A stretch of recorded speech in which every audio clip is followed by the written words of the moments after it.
Amén, el Señor le bendiga. Siempre es un gozo estar en la casa del Señor.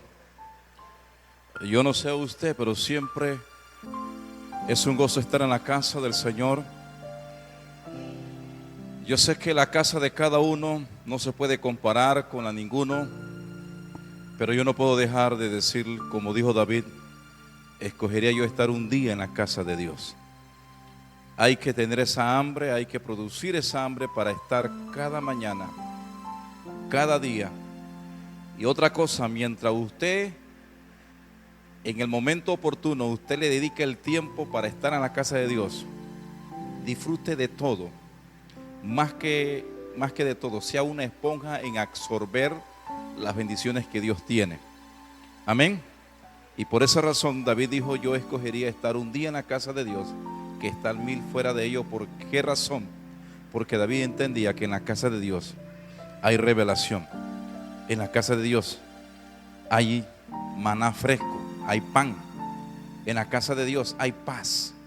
En la casa de Dios hay seguridad. Él entendió que en la casa de Dios también él sale armado para seguir peleando contra el enemigo. Pero sobre todo entendió que él tiene un Dios que es su pastor. Por esa razón, usted puede entender hoy que no podemos alejarnos de la casa de Dios. Y por eso, en este día hay algo especial. Puesto de pies. Hay algo especial. Queremos, ante todo, Dios siempre tiene cosas hermosas. Yo no soy el que voy a predicar. Hoy no sé si va a haber mensajes, lo que haya a ver, pero de seguro, hermano, recibamos algo especial, algo que Dios tiene fresco, y vamos a hacer esa esponja para recibir de parte del Señor. Tenemos un hermano que nos visita desde Panamá, siempre ha sido una bendición y de muchos días ha tenido viajes hacia acá y hoy está con nosotros. Él viene de la comunidad apostólica Osana y para nosotros tenerlo es un gozo tenerle acá. Así que vamos a recibirle con fuerte aplauso al Señor y vamos a darle el momento oportuno para que Él tenga también una palabra que decirnos. Y yo creo que vamos a hacerle invitar a nuestro hermano Aris Araúz, quien viene con una palabra en esta mañana, en esta noche. Amén, Dios le bendiga. Ese aplauso era para mí y está bien, pero ahora vamos a darle un aplauso al Señor.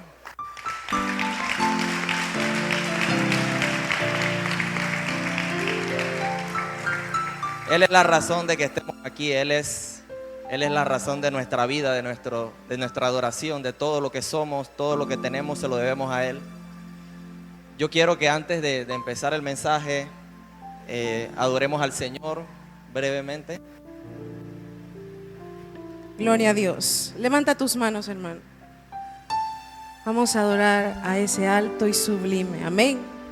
Está en este lugar y quiere que tú y yo le glorifiquemos.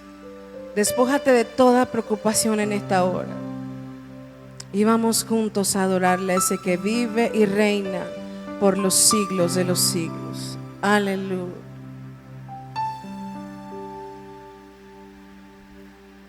Al alto y sublime que habita la eternidad, y su nombre es el Santo de Israel, al que habita en las alturas y en la santidad, con el quebrantado y humilde de espíritu, para hacer vivir el espíritu humilde y para vivificar el corazón quebrantado. Sea la gloria, honor, la alabanza y poder al al que reina por los siglos, y su nombre santo es. Sea la gloria, sea la gloria, honor, la alabanza y poder al que reina por los siglos, y su nombre santo es. Al alto y sublime que habita en la eternidad, y su nombre es el Santo de Israel. Al que habita en las alturas y en la santidad, con el quebrantado y humilde de espíritu, para hacer vivir el espíritu humilde y para vivificar el corazón quebrantado. Sea la gloria, honor, la alabanza y poder al que reina por los siglos, y su nombre santo es. Sea la gloria, sea la gloria, oh, alaba al que vive, alabanza y poder al que reina por los siglos, y su nombre santo es. Y su nombre santo es. Oh, díselo. Y su nombre santo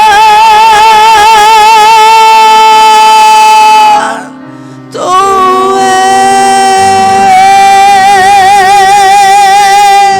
Dale fuertes aplausos a ese que vive y que reina.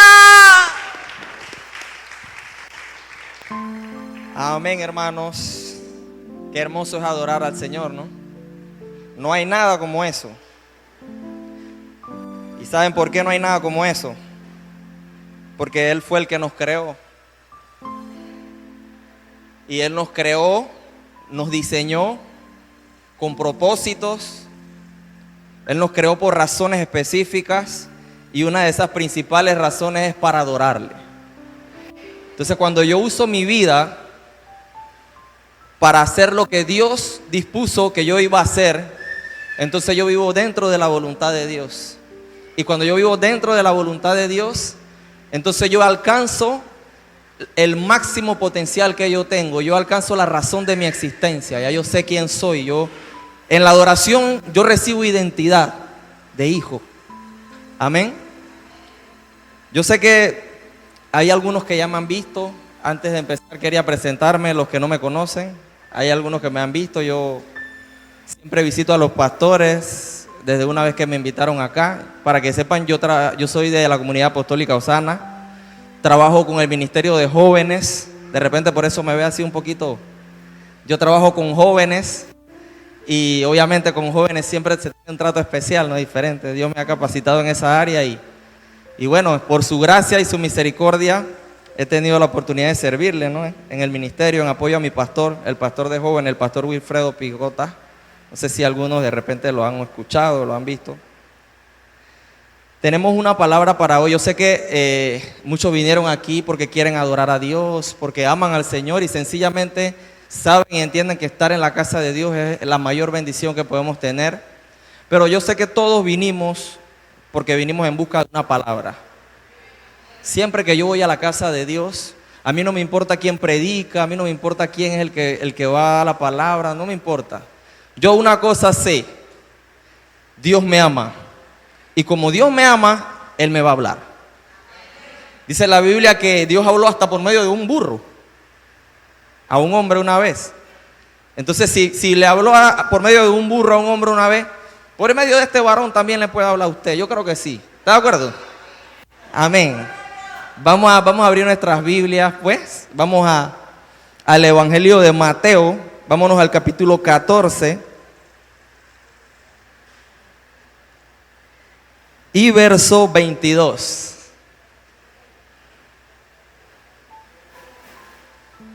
Vamos a leer una historia bien conocida. Una historia que siempre leemos, constantemente hablamos de esta historia. Es un mensaje sencillito, pero yo le pido que abra su corazón. Yo quiero que abra su corazón porque yo confío en que Dios nos puede hablar esta noche. El Evangelio de Mateo capítulo 14, verso 22 dice así. Enseguida Jesús hizo a sus discípulos entrar en la barca e ir delante de él a la otra ribera. Entre tanto que él despedía a la multitud. Despedida la multitud, subió al monte a orar aparte. Y cuando llegó la noche, estaba allí solo. Y ya la barca estaba en medio del mar, azotada por las olas, porque el viento era contrario. Mas a la cuarta vigilia de la noche, Jesús vino a ellos andando sobre el mar. Y los discípulos, viéndole andar sobre el mar, se turbaron, diciendo: ¡un fantasma! Y dieron voces de miedo, pero enseguida Jesús les habló diciendo: tened ánimo, yo soy, no temáis. Entonces le respondió Pedro y dijo: Señor, si eres tú, manda que yo vaya a ti sobre las aguas. Y él dijo: ven. Y descendiendo Pedro de la barca, andaba sobre las aguas para ir a Jesús. Pero al ver el fuerte viento, tuvo miedo.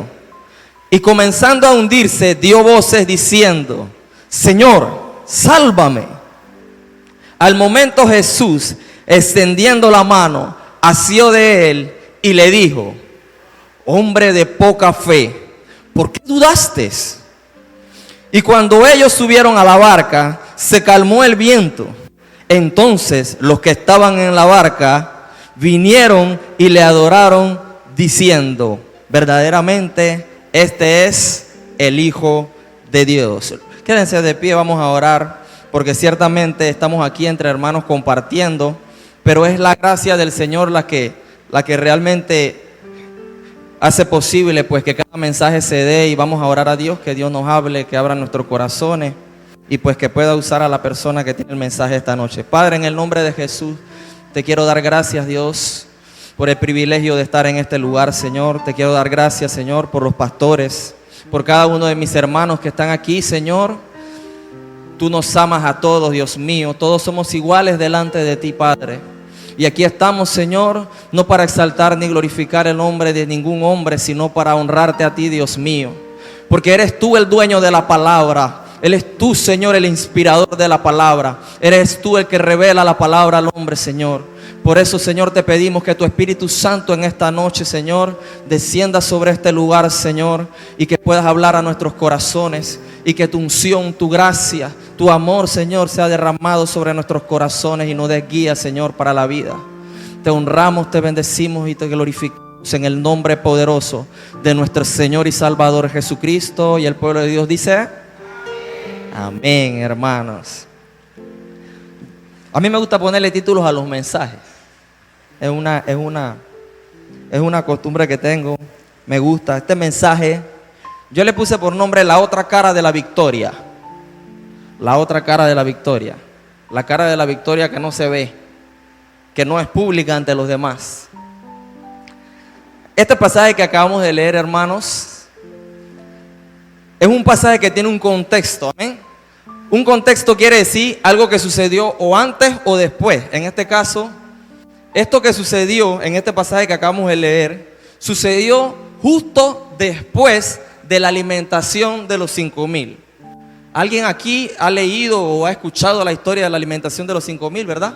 Casi todos los que estamos aquí hemos escuchado esa historia. Es una historia poderosa, una historia, un pasaje que habla de la provisión de Dios, que habla de un milagro grande que el Señor ha hecho. Entonces, pasa lo siguiente. Una vez el Señor alimenta a 5,000 personas milagrosamente, ellos salen de ese lugar donde estaban y ya se alejan de la gente porque ellos tienen que continuar con su ministerio, con sus vidas, amén. Entonces, cuando ellos se alejan de la gente, dice que el Señor, acabamos de leer, que el Señor los envía a ellos. Él los envió a ellos en una barca. O sea, no fue que ellos se fueron por voluntad propia. Dice que el Señor los envió en la barca. Entonces dice que Él los envió a la barca y se fue a orar. Y ellos se fueron solos. Hay algo que me llama la atención de esta historia y es lo que quiero compartir con usted esta noche, en esencia. El Señor los envía. Ahora vamos a ver varios principios y varias cosas acerca de lo que ellos vivieron en ese mar, en ese traslado que iban a tener de un lado a otro. Pero todos sabemos que en el proceso, como acabamos de leer, una tempestad se levantó, amén. Se levantó una tempestad y ellos, trate de imaginarse usted, pónganse en los zapatos de ellos. Sabemos que es de noche y que no es tan seguro navegar de noche, amén. Pero fue Jesús quien nos dijo que fuéramos al otro lado. Fue Jesús quien nos dijo que navegáramos no importando la hora. Fue el Señor. Entonces nosotros vamos a obedecer a la voz de Dios. También hay una historia en el Evangelio de Juan donde dice que Jesús, después que fue bautizado, dice que Él fue bautizado, dice que Juan vio el Espíritu de Dios que descendía sobre Él y que inmediatamente después que Él se bautiza, Él sale del río Betábara, donde fue bautizado, y que dice, la Biblia explica así textualmente, Juan capítulo 4, verso 1, dice, y el Espíritu Santo lo guió para que entrase en el desierto para que fuera probado y tentado por Satanás. Wow. O sea, eso es algo un poco como que no es fácil de, no sé usted, pero para mí como ser humano no es fácil de digerir, ¿no? Dice que fue Dios el Padre quien lo envió al desierto con el propósito de que él fuera tentado por Satanás. Dios me enviaría a mí en un lugar en donde yo voy a ser tentado. La Biblia es clara en Santiago cuando dice que Dios no tienta a nadie y Él no puede ser tentado por nadie tampoco. Pero la Biblia sí está explicando y detallando de que Dios envió a Jesús al desierto porque Dios sabía y entendía que Él ahí iba a ser tentado por Satanás. Entonces, partiendo por ahí, sabemos que esos discípulos que iban en esa barca habían sido enviados por Jesús. Yo le quiero preguntar a ustedes ahora mismo, ¿piensa usted que Jesús no sabía que se iba a levantar una tempestad en el mar? Si la Biblia explica que Jesús lo sabe todo, Dios sabe todas las cosas. Mire, lo que nosotros vivimos hoy, lo vivimos en diferido. Todo lo que usted vive hoy lo vive en diferido. ¿Usted ha visto un partido de fútbol repetido? ¿Sí? Ya el partido se jugó y Dios lo ve ya después que se ha jugado. Dios lo pausa, pone cámara lenta, si Él le da la gana, cambia la jugada, ese gol no vale, saca la bola del arco, Dios hace lo que le da la gana. Porque Él ve la vida nuestra en diferido, ya Él sabe todo lo que nos va a suceder. Todo lo que a usted le va a pasar, todo lo que a usted le pasa día a día, Dios ya lo sabe, ya lo entiende. Cuando Jesús los mandó a ellos, Él estaba totalmente claro de lo que ellos iban a vivir en ese lugar. Jesús acaba de enseñar una gran lección de provisión y de fe y luego los envía solos adelante. Y yo quiero empezar así esta noche diciéndole, cuando uno viene a los caminos del Señor, cuando uno viene, se convierte al Señor, el Señor siempre le muestra su mano poderosa a uno. Algo el Señor hace que llama nuestra atención. No sé si a algunos le ha pasado aquí que milagrosamente usted se convirtió al Señor, usted vino a los caminos del Señor y empiezan a pasar cosas. Porque el Señor necesita hacer cosas, necesita mover cosas, necesita hacer algunas cosas que usted entienda que no se movieron de manera natural, que tuvo que ser Dios. Amén. Entonces el Señor hace cosas, a algunos les provee de cosas que necesitan, a otros les restaura su matrimonio, a otros, o sea, siempre tenemos un problema, porque todos los cristianos siempre tenemos algún problema.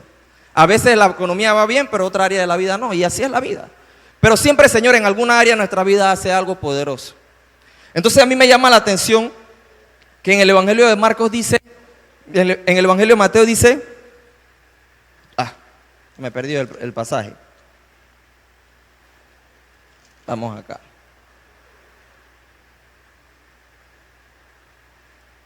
En el Evangelio de Marcos dice que ellos no habían entendido lo que el Señor había hecho en la multiplicación de los panes y los peces. O sea, que ellos estaban en la barca y ellos habían dudado y se sentían estremecidos, pero dice que ellos no habían entendido. Y les voy a decir algo importante, algo que yo he aprendido y que creo que puede ser gran bendición para usted. Siempre que Dios le enseñe algo o haga un milagro o algo proveedoroso por usted, lo que sigue es una prueba. Le voy a decir por qué. Cuando usted está en la escuela, que usted hace que usted está aprendiendo, ¿aquí hay profesores, maestros? No. Bueno, aquí hay bastante, pero creo que no están hoy, porque sí conozco a algunos maestros de aquí. El maestro le enseña, así como vamos a decir que yo estoy haciendo ahora. El maestro le enseña, el maestro le va enseñando y le va desglosando y todo lo demás. Usted pasa al tablero y pasan todas esas cosas. El maestro le está enseñando, amén. Después de eso, ¿qué sigue? La prueba. ¿Sí o no? Cuando yo hacía los exámenes en la escuela, arriba decía examen de matemática. Y a veces decía prueba de matemática. Prueba de estudios sociales. Prueba de inglés. ¿Por qué, señores? Porque la prueba no es más que el sustento. O cuando por medio de la prueba usted comprueba y Dios comprueba que realmente usted aprendió. Amén. Entonces nosotros tenemos que partir por ahí, entendiendo que las pruebas no son maldiciones. Las pruebas, la Biblia dice que nosotros tenemos que sentirnos gozosos cuando nos hallamos en prueba, dice el libro de Santiago. Las pruebas son herramientas que Dios utiliza para fortalecer nuestra fe y para comprobar que realmente hemos creído. Amén. Entonces, a veces nos sentimos así, pues, y nuestra fe a veces es un poco así como que sentimos que, ay, estoy en prueba. Y a veces hasta nos revisamos a ver si hemos pecado. ¿No le ha pasado a alguien aquí? Nos revisamos a ver si hemos pecado. Pero ¿en qué área de mi vida estoy haciendo algo mal? La Biblia dice que había una historia de un hombre que se llamaba Job. Dice que él era, Dios dijo, no lo dije yo, no lo dijo un pastor, no, lo dijo Dios. Dios le dijo a Satanás, ¿no has considerado a mi siervo Job, que es perfecto y recto en todos sus caminos? Era un hombre íntegro. Mas sin embargo, cayó en una gran prueba. No era que estaba en pecado, no era que había caído, no, simplemente que Dios quería llevarlo a otro nivel, porque luego en el capítulo 42 dice que cuando después de que había terminado todo el proceso ese por donde había pasado, que casi muere y perdió todo lo que tenía, él dijo una frase que yo creo que es como que al final es la esencia de todo el libro. Él dijo, de oídas te había oído, pero ahora mis ojos te ven. Wow, a mí esa frase nada más ya me ayudó a entender todo el libro. Si usted lee todo el libro de Job, después que usted lee esa frase, ya usted entendió todo el libro completo. El propósito era, Dios dice, tú eres íntegro, sí. Tú eres un buen siervo, sí. Tú eres fiel en lo poco, sí. Tú oras, sí. Tú ayunas, sí. Y estoy contento contigo por todo eso. Pero yo quiero tener un encuentro más profundo contigo. Y le voy a decir algo. Uno conoce a Dios y uno tiene experiencias con Dios bonitas a través de las bendiciones. Cuando Dios le regala un carro, una casa, cuando Dios le restaura el matrimonio, uno ve la gloria de Dios y la mano de Dios.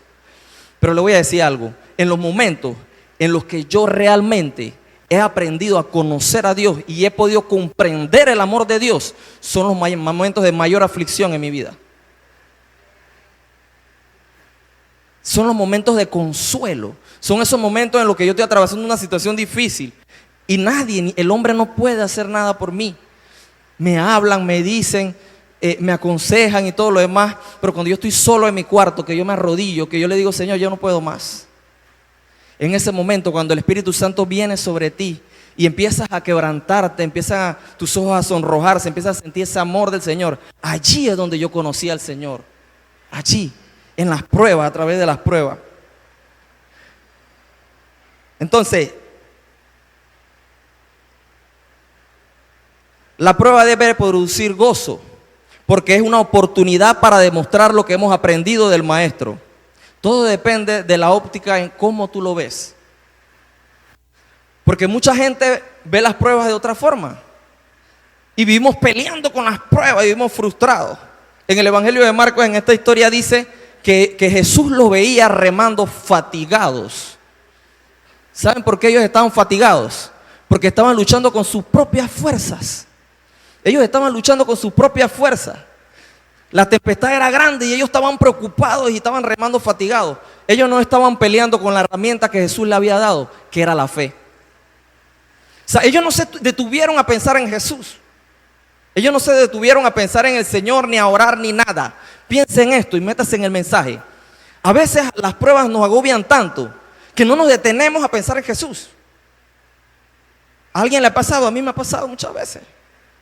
Y estamos tan frustrados, tan metidos en la desesperación del problema, que nos olvidamos de Jesús. Entonces, eso nos pasa a todos. Cuando Jesús te mira a distancia, es para que maduremos y crezcamos. Cuando Jesús te mira a distancia, porque la Biblia dice que Jesús los veía a ellos a distancia. Él venía sobre el mar y él venía mirándolos a ellos. Y a veces Jesús te mira a distancia, o a nadie le ha pasado acá. O siempre la mano de Jesús está en tus problemas y tú siempre ves la mano de Jesús en todo. Todo lo que haces prospera. ¡Wow! Vivimos en gloria. No, ¿verdad? Eso no es cierto. Muchas veces Jesús nos mira a distancia. Y muchas veces nos preguntamos, ¿dónde está el Señor? ¿Dónde está Él? En esto que estoy viviendo, que estoy pasando hoy. ¿Dónde está el Señor? Que no lo veo, no lo veo. Él nos mira a distancia, pero dice que es para que maduremos. ¿Por qué? Porque cuando el bebé, ¿quiénes tienen hijos chiquititos aquí que están aprendiendo a caminar? Cuando el bebé está pequeño, primero empieza gateando, luego aprende a pararse. Yo le voy a decir lo que Jesús hizo en esa barca, para que usted se identifique en esto si usted tiene un problema. Yo no sé si usted tiene problemas, yo tengo bastante. Y yo necesito la palabra. Pero cuando el bebé está ahí y ya se aprende a parar, Jesús lo que hizo fue, ellos estaban en un proceso, ellos todavía, después más adelante vamos a ver que Él dijo, no teman. ¿Por qué temen? Hombres de poca fe. Porque obviamente ellos estaban en un proceso, ellos estaban aprendiendo, estaban desarrollando su fe. O sea, el bebé está así, y entonces Jesús se para allá y le dice, ven a mí, camina. ¿Cierto? Entonces Jesús lo envió y lo dejó solo, así como cuando nosotros soltamos al bebé para que él camine. Amén. Y muchas veces nos vamos a caer. Pues yo quiero que usted entienda algo esta noche. El hecho de que usted se caiga en el proceso, en el camino, no quiere decir que usted es un mal cristiano, que usted no ame a Dios, que usted esté en pecado. Jesús sabe que usted se va a caer. A veces. Jesús sabe que su fe a veces va a flaquear, va a menguar. Jesús sabe que usted está en etapa de formación, al igual que yo. Siempre estamos siendo formados por Dios. ¿Quién dice amén? Entonces, la cuarta vigilia, dice que Él llegó a la cuarta vigilia de la noche. Él llegó a la cuarta vigilia de la noche. O sea, él estuvo en el mar. Él estaba en el mar. Pero Él se acercó a ellos y se dejó ver por ellos a la cuarta vigilia de la noche. Para que sepan, la cuarta vigilia de la noche es entre las 3 y las 6 de la madrugada. La cuarta vigilia de la noche representa esa etapa final, ese proceso final de tu prueba. Le voy a explicar esto. Muchas veces el proceso es difícil, es duro, amén. Es duro. Pero la Biblia dice que Dios nunca nos va a dar una carga que no podamos sobrellevar. ¿Están de acuerdo conmigo? La Biblia dice eso. ¿Qué sucede? El Señor entiende cuando ya mis fuerzas no son suficientes como para levantarme. El Señor entiende cuando ya la carga yo no la puedo llevar. Probablemente ya el Señor sabía que si Él se demoraba un minuto más, ellos se iban a hundir.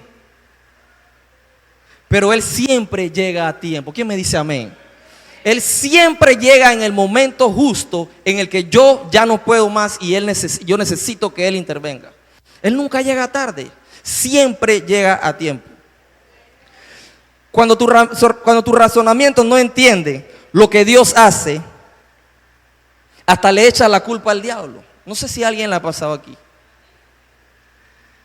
Dice que ellos vieron a Jesús, pero ellos no vieron a Jesús, ellos vieron un fantasma. Ellos vieron un fantasma, dice, se asustaron, se atemorizaron y dijeron, este es un fantasma. Le voy a poner un ejemplo y me van a entender perfectamente, se los garantizo que me van a entender. En estos días yo tuve un evento de jóvenes, éramos como 80 jóvenes, yo me lo llevé para un lugar que se llama el Parque Omar, yo sé que muchos lo conocen. Yo me los llevé y íbamos a tener un evento donde íbamos a hacer dinámicas de integración y un montón de cosas. Yo oré durante varias semanas con los coordinadores que están debajo de mí, que son los con los que yo trabajo, que los amo muchísimo. Yo oré con ellos durante 2 semanas, hicimos ayunos, orábamos de noche, oramos cada vez que nos reuníamos. O sea, estábamos confiando en Dios y creyéndole a Dios. Miren, orábamos por el clima, para que el Señor guardara el clima, para que el Señor permitiera que hubiera una tarde de sol y no lloviera porque estamos en invierno. Oramos por todo, para que Dios tomara el control de la comida, de esto y lo otro, y todo iba saliendo bien, todo. O sea, cuando yo voy en camino, que salgo de la iglesia para el Parque Omar, en el camino, en el carro empiezan a caer gotas de agua. Y después voy avanzando y empieza a llover y empieza un aguacero que no le cuento. ¿Saben qué fue lo primero que pensó una persona que iba conmigo en el carro? Ese es el diablo. Ese es el enemigo que no quiere que el Señor se glorifique. ¿No nos ha pasado a veces que estamos dentro de una situación y ya nosotros hemos orado y no aprendemos a descansar en nuestra oración? Yo no sé si me estoy explicando esta noche. Y vemos que se levanta la tempestad, se levantan cosas y decimos el diablo. Mire, yo le voy a decir algo. Yo llegué a ese lugar, mi esposa está aquí. No olvidé a los que no me conocen porque asumí que muchos me conocían. Mi esposa es la dama que está aquí, la hermosa dama que está aquí, se llama Elin, a que la conozcan. Mi esposa estaba conmigo ese día y no me deja mentir. Nosotros llegamos, métanse en esta historia, nosotros llegamos y estaba lloviendo torrencialmente y empiezo yo a clamar. Y yo empecé a declarar todas las palabras que hay en la Biblia, hermano, todas. Y empecé a decir, Señor, tú fuiste el que dijiste al mar, así como en esta historia, calla, enmudece en el nombre de Jesús. Y lloré. Y adivinen, dejó de llover. Tremendo. Yo no sé cómo explicarle, pero dejó de llover. Mi esposa es testigo. Pero adivinen qué. Todo bonito. Y llegó el bus con todos los muchachos y se bajaron, llegaron los carros, todo el mundo se bajó con su suéter rojo porque todos íbamos de rojo. El sol estaba, yo no le puedo explicar, el sol estaba pelado que empezó a secarse todo el pavimento, se secó. Y yo mandé a comprar una escoba al 99 y empezamos a barrer y adivinen, empezó a llover bien duro. ¿Usted se imagina eso? Y entonces había algunos de mis muchachos ahí mirando y ellos decían, ese es el enemigo que se quiere levantar, que no sé qué.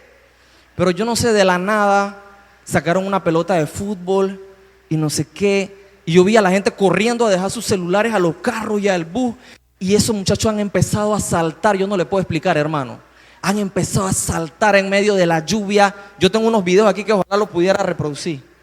Empezaron a saltar en medio de la lluvia, es una cosa impresionante lo que estaba sucediendo. Y empezamos a hacer las dinámicas. Yo llevo a un señor que hace dinámica y él agarró a los muchachos, los formó, empezamos a hacerlo. Esos muchachos saltaban, era una cosa. Yo les voy a decir algo, si no hubiera llovido, no hubiera sido tan hermoso lo que sucedió en ese lugar. ¿Saben qué eso me enseñó a mí, hermanos? Que la respuesta de Dios a veces va a venir de una manera que yo no entiendo. Yo no sé si están de acuerdo conmigo. ¿Quién le da un aplauso al Señor en esta noche? Muchas veces yo no voy a entender el trato de Dios.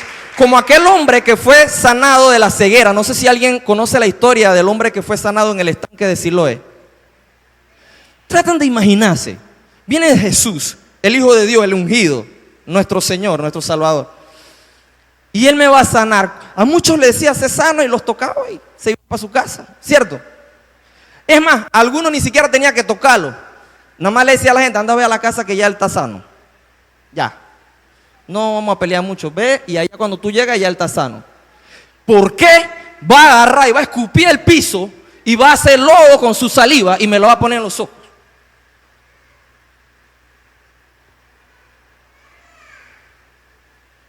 ¿Por qué? ¿Por qué a veces la solución de Dios nos causa tanto dolor? ¿Por qué a veces no es tan difícil, tan molesta? A veces usted no sabe en medio de su prueba lo que Dios está haciendo, hermano.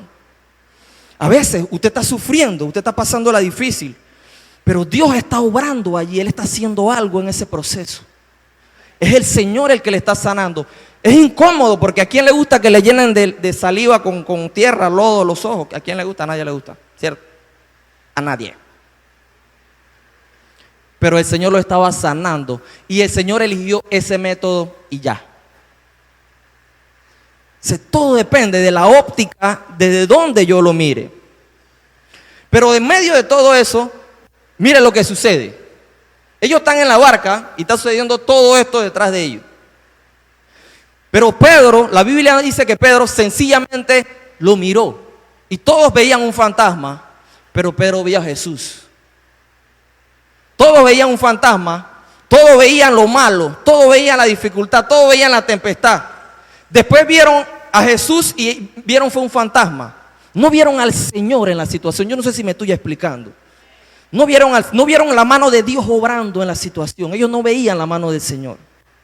Pero Pedro sí lo reconoció. Pedro dijo, en esta situación Jesús está presente. Es Jesús el que está ahí detrás de esta prueba. Es Jesús el que está detrás de esta aflicción. Yo estoy pasando esto, me está doliendo, está siendo difícil. Pero es Jesús el que está detrás de la situación. Fue Pedro el que lo reconoció en medio de todos los que estaban allí. Él fue el único que vio a Jesús en medio de su prueba. Esto es algo que a mí cuando yo entendí esto, por eso fue que ese día cuando empezó a llover, yo dije una frase, yo quiero instarle a usted a que piense de esta manera. Yo he orado durante muchas semanas, yo he planificado, yo he hecho todo lo que yo tengo que hacer. Yo me he organizado, me organicé con la comida, con los buses, con todo. Y oré, y ayuné y hice todo lo que el Señor me pide que yo haga. Yo no sé lo que va a suceder. Aunque esté lloviendo, yo sé que mi Redentor vive y que Él va a estar en control de esta situación porque yo he orado. Y yo le dije al Señor, ¿sabes qué, Padre? Yo no dudo de ti. Yo no dudo de ti. Tu mano está en medio de esto. Porque tu palabra dice que tú eres fiel y verdadero. Y si tú has dicho en tu palabra que cuando 2 o 3 se ponen de acuerdo acerca de cualquier cosa, y no éramos 2 o 3, éramos casi 100 personas puestas de acuerdo, tú no nos vas a dejar solos. Amén. Pero Pedro no era tan como pensábamos. Ahora lo vamos a ver. Dios sabe que Pedro aún no estaba preparado para cosas como esta, pero lo dejó caminar. ¿Qué sucede? Pedro se llenó de fe, amén. Porque a veces nos llenamos de fe y decimos, ¿sabes qué? Miren lo que pasó. La gente estaba viendo el problema y Pedro se olvidó del problema. Pónganme atención. Pedro se olvidó del problema y él se concentró en una sola cosa. Dice, yo tengo que aprovechar esta oportunidad. Dice, si el Señor está caminando sobre el agua, Juan dice, pero Pedro, nos estamos hundiendo. Pero que Pedro, nos estamos hundiendo. Por lo menos si vas a hablar con él, dile que calme esto. O sea, nos estamos hundiendo. Estamos en problemas, vamos a orar por la solución. Y Pedro dijo, no. Yo no estoy preocupado por eso ya. Yo vi a Jesús. Ya yo no estoy preocupado por eso. Ya yo no voy a afanarme por... Él está ahí. Si Él está ahí, a mí no me va a pasar nada. Es más, yo me voy a bajar de la barca. Señor, si eres tú, dime que yo vaya a ti sobre las aguas. Yo voy a aprovechar la ocasión para ver la mano poderosa de Jesús obrando en un milagro sobre mí. O sea, él dejó de ver la situación como un problema, dejó de angustiarse por lo que estaba viviendo. O sea, él se trasladó, dejó el reino terrenal y se fue al reino celestial. Él se metió en el espíritu y él dijo, no. Este problema es transitorio. Estamos aquí, Él nos ama. Piensa en esto. Nosotros estamos aquí, Él nos ama a todos. Nos ha dado su amor, nos ha preparado, nos ha enseñado, nos ha abrazado. Ese hombre nos ama con todo su corazón. Él no va a dejar hundirnos jamás. Entonces ya la tempestad está bien, que llueva todo lo que quiera. El Señor está allá y Él está haciendo algo que jamás lo vi hacer. Así que yo quiero ir a Jesús. Y eso es una lección, hermano. En medio de todo lo que usted esté pasando, concéntrese en adorar a Jesús. Y todos sus problemas van a ser olvidados. Eso fue lo que Él hizo. Pero mire lo que le pasó. Pedro, en el proceso en el que empezó a caminar sobre las aguas, porque mucha gente dice que, pero Pedro vio las tempestades y se hundió. Mucha gente dice pero por no tener fe. Dice, y él dijo, ven, y descendiendo Pedro de la barca andaba sobre las aguas para ir a Jesús. Mucha gente dice que se centran, ¿no? El pasaje tiene muchas cosas, pero se centran en que él vio la tempestad y se empezó a hundir porque no tenía fe. Ese Pedro, o sea, ya iba caminando, ¿cómo se va a hundir? O sea, si ya iba caminando, pero es que vio la tempestad. Pues yo le voy a decir algo. ¿Podrá usted por medio de su fe caminar sobre las aguas, aunque sea unos 10 pasitos, unos 8 pasitos? Ese hombre no era normal, hermano. Ese hombre tenía mucha fe. ¿Sabe lo que es caminar por el agua? Eso es un grado de fe. Eso es un nivel de fe que ese hombre tenía. Que él creía que él podía caminar sobre las aguas para ir a Jesús. Y él había dado algunos pasos ya. Eso no es normal, hermano. Ese hombre tenía fe. Yo le puedo asegurar que ese hombre tenía fe. Eso no era relajo lo que ese hombre estaba haciendo ahí. Y él caminó sobre las aguas. Pero empezó a ver la tempestad. ¿Y sabe qué pasa? Que la tempestad son esas situaciones que se levantan alrededor de usted, en las cuales usted suele quitar la mirada de Jesús y mirar los problemas, y entonces es cuando usted empieza a hundirse. Eso que estaba pasando ahí no era una cosa nada más de un momento. Eso era una enseñanza para toda la vida, para todos nosotros los que íbamos los descendientes de Abraham y de todo eso. Eso era para toda la vida. En medio de que yo empiezo a caminar en fe, porque todos empezamos a caminar en fe, amén. Por eso estamos aquí. Estamos aquí porque estamos caminando en fe. Entonces, las tempestades, las pruebas, todas esas situaciones que vivimos en el día a día, empiezan a hacernos quitar la mirada del Maestro. Porque Pedro se empezó a hundir sencillamente porque dejó de mirar a Jesús y empezó a sentir los golpes de las olas. Yo no sé si a alguien le ha pasado como a mí, que a veces quito los golpes de Jesús porque las olas me golpean muy duro. Somos seres humanos, amén. ¿Aquí hay alguien que traspasa paredes? No, porque, somos espirituales y venimos a la iglesia y eso, pero, nadie aquí traspasa paredes. Estamos en el espíritu a un punto que traspasamos paredes, ¿no? Amén. O si hay alguien que traspasa paredes acá. Somos seres humanos, hermano, y Dios sabe que nosotros a veces flaqueamos y nos afligimos, ¿y sí o no? Pero Él nos ama, Él sabe. Entonces, cuando te lanzas en fe, Dios te sostendrá. Y si te vas hundiendo, Él te levantará. ¿Sabe por qué? Porque a Jesús, lo único que le gustó a Jesús, le voy a decir que ellos estaban preocupados por las tormentas. Pero Pedro se hundió, no por las tormentas, él se hundió por ir a donde el Maestro. O sea, él se hundió por una situación diferente. Yo no sé si a mí me estoy explicando lo que te trato de decirle. Él se hundió, fue por ir tras el Maestro. No se hundió por la tempestad, por la situación que él estaba viviendo. Él se hundió fue porque él iba tras el Maestro. Entonces yo te voy a decir algo. Cuando tú te hundes camino hacia el Maestro, jamás Él te dejará hundirte. Oh, santo Dios. Jamás. El problema es que tú te olvides del Maestro y no te hundas yendo hacia Él, sino que te hundas yendo hacia otra parte a la que Él no te mandó que fueras. Amén. Él le dijo, cuando entonces ya le reconocieron que era el Señor, que ya lo sube en la barca, ya dice: Pedro, ¿qué pasó? ¿Por qué te me hundiste, papá? ¿Usted se imagina? A veces Dios tiene un trato contigo. Yo creo que Dios va a hablar con algunos aquí. levante su corazón y escuche esto. A veces Dios tiene un trato contigo que no tiene con todos. Escuche esto. Jesús de repente le dio una regañadita a Pedro y le dijo: ¿qué pasó, papá? ¿Por qué te hundiste? Te hundiste porque te faltó fe. Y los otros dicen: mira, él es un hombre sin fe. A él le faltó fe. ¿Sabe qué pasa? Que Pedro sabía, Jesús sabía que él tenía que tener ese trato con Pedro, porque el nivel de fe de Pedro era diferente que el de los demás. Él no tuvo que regañar ni uno de los otros así, no sé si me explico. Él no tuvo que regañar ni uno de los otros así. Él nada más le dijo: cobren ánimo, no teman. Él nada más le dijo eso. Pero a Pedro le dijo: ¿qué pasó? ¿Por qué flaqueaste? ¿Qué pasó? ¿Por qué te pasó eso? ¿Por qué te estabas hundiendo? No venía ya caminando. ¿Saben por qué? Porque el nivel de fe de Pedro era diferente.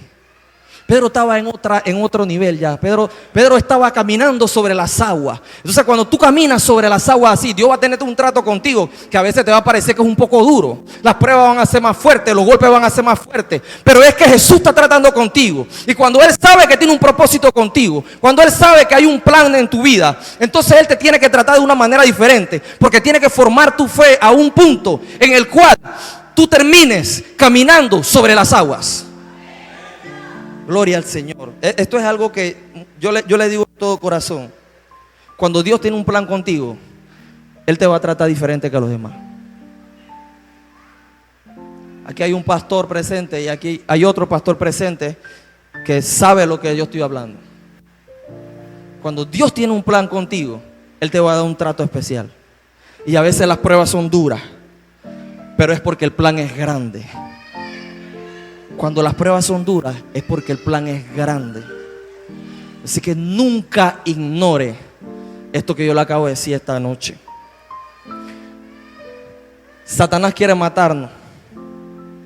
Satanás quiere destruirnos. Satanás quiere mire, le voy a decir algo. Satanás no está persiguiendo su plata. Satanás no está persiguiendo, ni siquiera está persiguiendo su familia, su esposa, su esposo. Satanás, todo lo que hace en tu vida, todo lo que hace Satanás en tu vida, lo hace con un solo propósito. Satanás lo que quiere y por lo que lucha contra viento y marea, como un león rugiente, es para arrancarte tu fe. ¿Saben por qué? Porque él sabe que donde le arranca la fe a un hijo de Dios, se lo ha arrancado todo.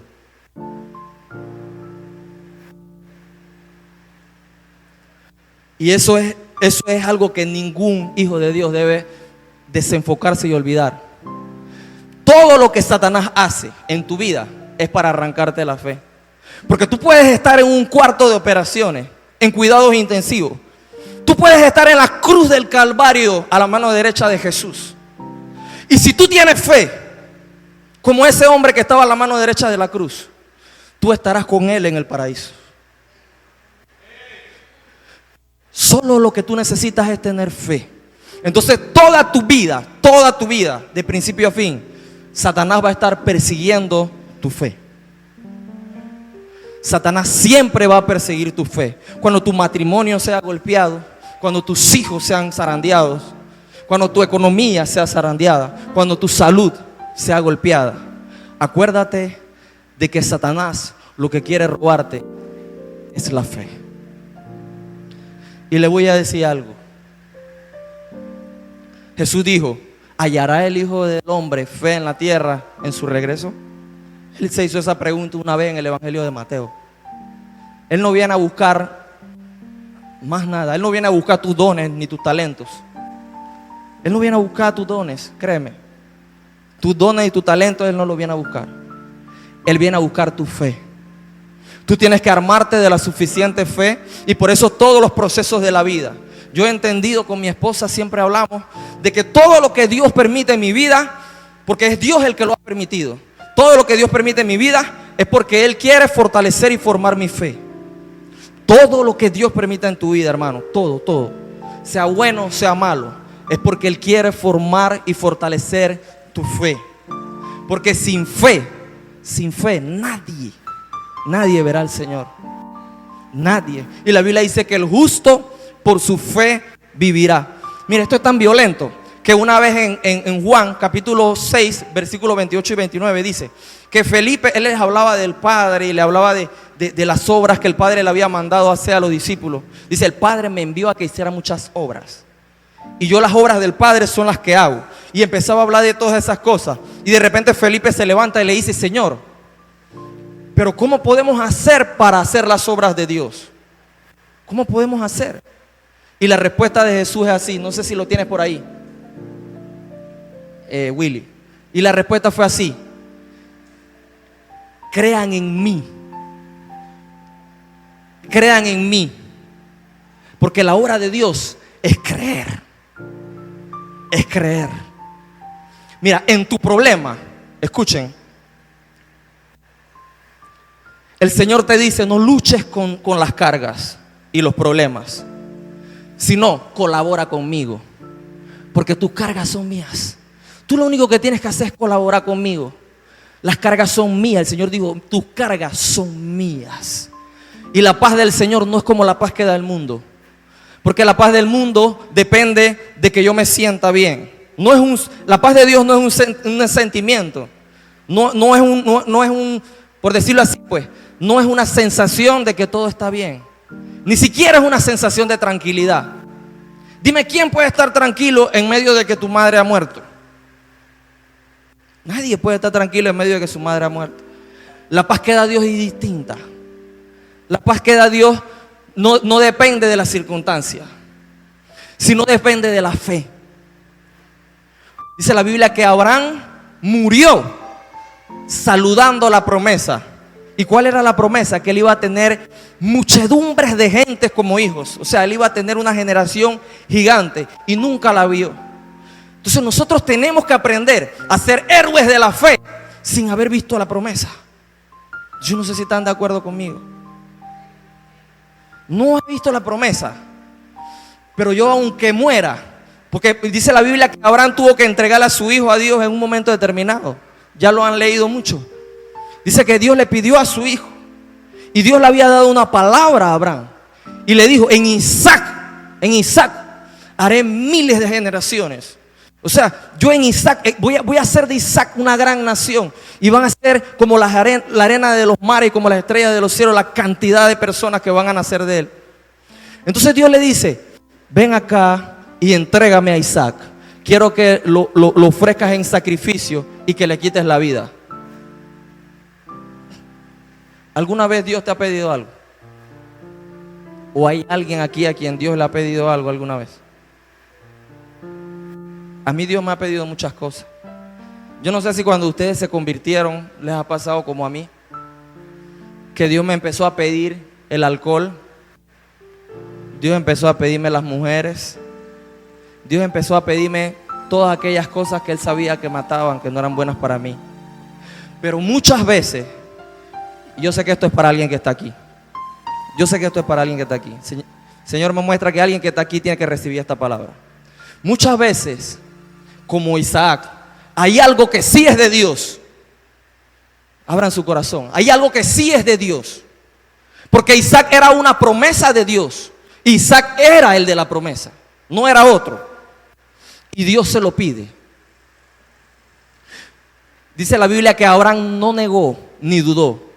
Le dolió como todo ser humano, pero él le entregó a Isaac a Dios. Pero en ese momento Dios entendió algo que yo creo que es el propósito de todo lo que Dios hace. Este hombre me tiene a mí sentado en el trono de su corazón.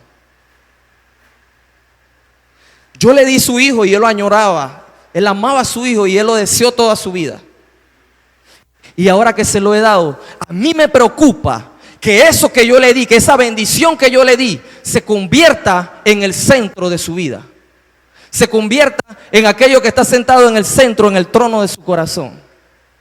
Dios lo único que quería era que saber y estar seguro de que Abraham le amaba a él aún por encima de Isaac. Hay cosas que Dios te ha quitado temporalmente. Hay cosas que tú has perdido porque quizás en el camino Dios entendió que eso estaba ocupando un lugar en tu vida que no debía ocuparlo, pero no quiere decir que no haya sido la promesa que Dios hizo a tu vida. Yo no sé si a alguien aquí le ha sucedido algo así o ha perdido algo. Muchas veces sí el Señor quiere que tú pierdas cosas, que alejar cosas de tu vida, pero hay cosas que sí son su voluntad. Solamente que Él permite procesos y permite que esas cosas se aparten de nosotros temporalmente. Porque Él sabe que eso está ocupando un lugar en tu vida que no tenían que ocupar. Porque como le decían antes, todo se trata de fe. La prioridad de todo hombre, de todo hijo de Dios, es que Jesús esté sentado en el trono de su corazón. Si yo no entiendo esto, yo no voy a ir al cielo, ¿saben? No por mis buenas obras, no si le doy al pobre, no si predico bien, no si tengo revelación, no si oro mucho, si ayuno, no. Simplemente tener a Jesús en el trono de tu corazón, porque lo que viene a buscar el Señor es fe. Entonces cuando una vez yo aprendo, por eso es que es el primer mandamiento, no sé si me explico, el primer mandamiento dice: amarás a Dios tu Señor por sobre todas las cosas que tienes. Y tenemos muchos problemas todos y atravesamos tempestades así como esta. A Pedro le pasó esto, le sucedió esto. Le voy a decir algo y con esto quiero cerrar. Pónganme atención que con esto quiero cerrar. Pedro caminó sobre las aguas y se hundió. ¿Saben por qué? Porque no era el tiempo. El Señor entendía que no era el tiempo. No era el tiempo, no era el momento en el que Pedro tenía la fe suficiente como para hacer cosas como esas. No era el momento. Todavía la fe de Pedro no llegaba al punto de poder caminar hasta donde él estaba. Es exactamente igual que cuando el Señor lo agarró aparte y le dijo: Pedro, ¿por qué dices que tú morirías por mí? Cuando el Señor anunció que iba a morir en la cruz, que iba a ser crucificado. Dice la Biblia que Pedro le dijo: Señor, jamás eso te pasará, porque aún mi vida yo pondría por ti. A ti jamás nadie te matará. Y Jesús lo llamó aparte. Reciba esto, hermano, en su corazón. Jesús lo llamó aparte y le dijo: ¿sabes qué, Pedro?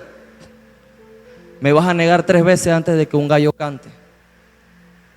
Esto no lo dice la Biblia, esto se lo está diciendo este servidor. Porque tú tienes que aprender que yo no dependo de ti, yo no necesito que tú me salves a mí. Tus oraciones, tu servicio no compra mi amor por ti. Todo lo que tú hagas por mí no compra mi amor por ti. Yo te amo, porque yo decidí amarte, porque tú eres mi hijo, tú eres mi siervo. Yo voy a permitir que me niegues 3 veces antes que cante un gallo, para que entiendas que eres tú quien depende de mí, que eres tú quien me necesita a mí. ¿Y saben qué sucedió? Adivinen. Lo negó 3 veces. Pero yo le quiero decir algunas cosas. Yo sé que Dios va a ministrar su vida. Algunas cosas que yo aprendí cuando yo le fallé a Dios en los inicios, cuando yo me convertí. Porque yo le fallé a Dios cuando yo me convertí algunas veces. Yo no sé si aquí habemos algunos que también nos ha pasado. Yo aprendí algo. Cuando yo leía eso, yo le decía a mi esposa: Elin, yo veo algo aquí en esta historia. Muchos ven que Pedro, como ayer escuchábamos, que Pedro seguía a Jesús de lejos. Y dice que muchos predicadores hablan de esto, ¿no? De que Pedro seguía a Jesús de lejos, ya no lo seguía de cerca. Y que cuando la gente los veía en el camino le decía: este es uno de ellos, porque habla como ellos, porque camina como ellos. Él se parece a Jesús. Pero él caminaba de lejos, amén. ¿Estamos de acuerdo con eso? Y ya no quería caminar de cerca. Pero yo veo algo en medio de esta situación. Aunque él le había fallado a Jesús, él seguía al maestro. Yo no sé si alguien me entiende lo que yo estoy diciendo.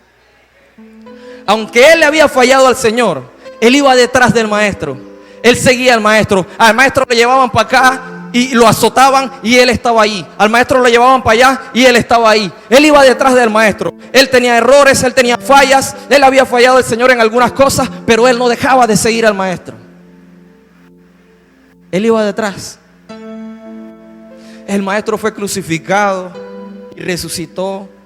Y luego ya saben la historia. Él se encontró con Pedro, le preguntó si lo amaba. Y Pedro le respondió, sí, Señor. O sea, imagínense a Pedro.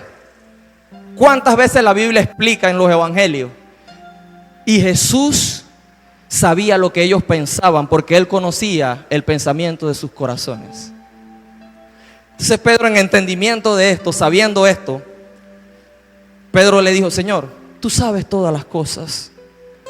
Tú sabes todas las cosas. ¿Qué te es oculto a ti? Tú sabes, escuchen esto, tú sabes que yo te amo. Analicen esa frase que Pedro usó. Tú sabes todas las cosas, yo no te puedo engañar.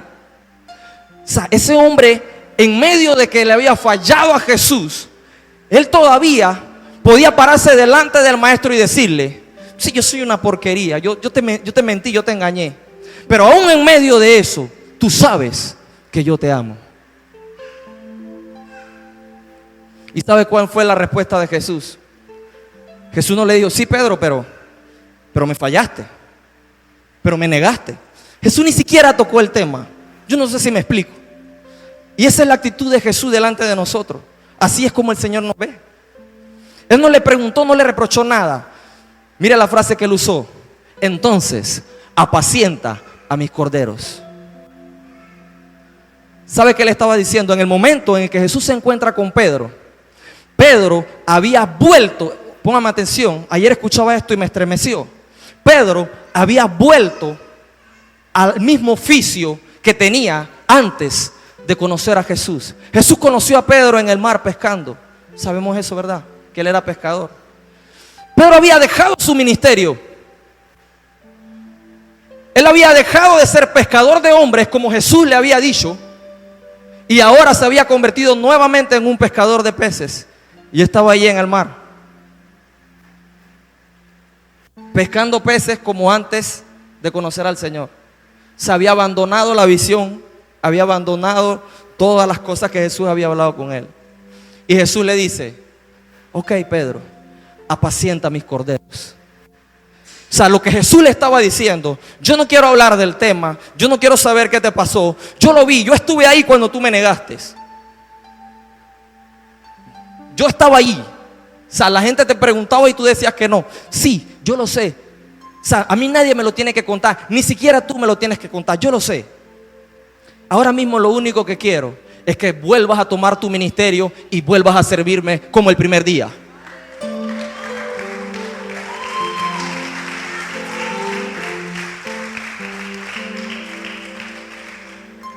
Y al final de todo, escúchenme, Jesús, y con esto cerramos, siempre te va a dar una revancha. Jesús siempre te va a dar una revancha. ¿Saben qué sucedió? Pedro le había dicho, Señor, hasta la muerte iría, pero tú no vas a morir. Aún yo pondría mi vida para que tú no mueras. Pedro aprendió que fue Jesús el que murió por él. Que no era cuestión de que él tenía que morir por Jesús. Que la obra restauradora ya había sucedido en la cruz del Calvario. Después de ver a Jesús crucificado y de verlo resucitar, después de verlo ascender al cielo, ya él entendió la gloria de Dios. No sé si me explico. Él comprendió la gloria de Dios. Él comprendió el poder de Jesús. Él entendió quién verdaderamente era Jesús. Y él más nunca volvió a decir tal cosa. Nunca lo dijo. Nunca dijo eso. Pero ¿saben qué? Al final de su historia, Jesús le dio la oportunidad. Y la Biblia explica que él era encarcelado muchas veces y que lo azotaban en las cárceles por no negar el nombre de Jesús, por declarar la palabra en medio de cualquier lugar, en medio de cualquier persona. Habían gobernantes, habían policías, habían religiosos, no importa quién estuviera, él siempre hablaba la palabra y siempre se metía en problemas y siempre terminaba en prisión. Y llegó al punto de que él murió por predicar el evangelio. A él no murió, él lo asesinaron por predicar el evangelio. Dios siempre nos va a dar una revancha. En ese momento no estaba preparado. Yo no sé si me explico. En ese momento no estaba preparado. Pero el tiempo pasó. El tiempo pasó y el Señor lo formó. Y la Biblia dice que ese mismo hombre que negaba a Jesús, después la gente en medio del mediodía La gente traía a los enfermos y los ponía detrás de él para que su sombra le sanase cuando pasare. Ese mismo hombre que dudó, ese mismo hombre que lo negó, ¿saben por qué? Porque todo hijo de Dios depende es de la gracia del Señor. Es su gracia, hermanos. No son nuestras fuerzas, no son nuestras obras. Nosotros no nos podemos pelear con nuestra propia fuerza en este camino porque nos vamos a cansar. Así como esos discípulos que iban remando y dice que iban fatigados. Iban fatigados porque estaban mirando la tempestad.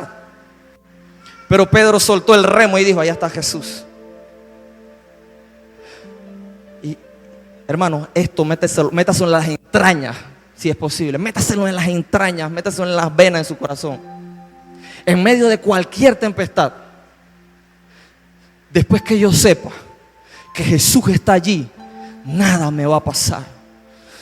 No voy a ser destruido, porque la Biblia dice que ya no vivo yo, sino que Cristo vive en mí. Y para que Satanás me destruya a mí, tiene que destruir al Cristo que está dentro de mí primero. Amén. Vamos a pasar adelante. Yo quiero orar, quiero que oremos, hermano, porque